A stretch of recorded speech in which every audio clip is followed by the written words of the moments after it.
তোকে আমি আমার শরীর কখনোই দিব না। ভাই মাথা কাটা, আরে পালা। আমি তোদের দুজনের মধ্যে একজনের শরীর চাই, আমাদের ছেড়ে দাও।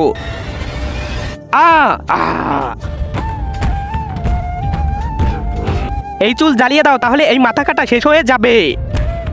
ভাই এই চুল আমাদের জ্বালাতে হবে, তুই গিয়ে ম্যাচের বক্স নিয়ে আয়।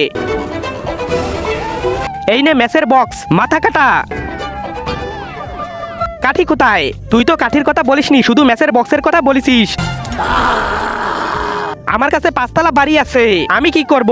আমার কাছে 5টা গাড়িও আছে। আরে শালা, তাহলে আমি কি করব? আমি 10-এর মধ্যে 90 নাম্বার পেয়েছি। আরে আমি কি করব? আরে শালা, এই আগুন কোথা থেকে আসলো? তার আগে তুমি যদি ইন্ডিয়ান হও তাহলে লাইক করো, আর যদি বাংলাদেশি হও তাহলে লাইক সাবস্ক্রাইব দুটাই করো, আর তুমি যে দেশ থেকে দেখছো সেই দেশের নামটি কমেন্টে লিখে যাও। আমি যখনই আমার প্রশংসা করি তখনই আমার বন্ধুর পাছায় আগুন জ্বলে। আরে এটা কেমন কথা?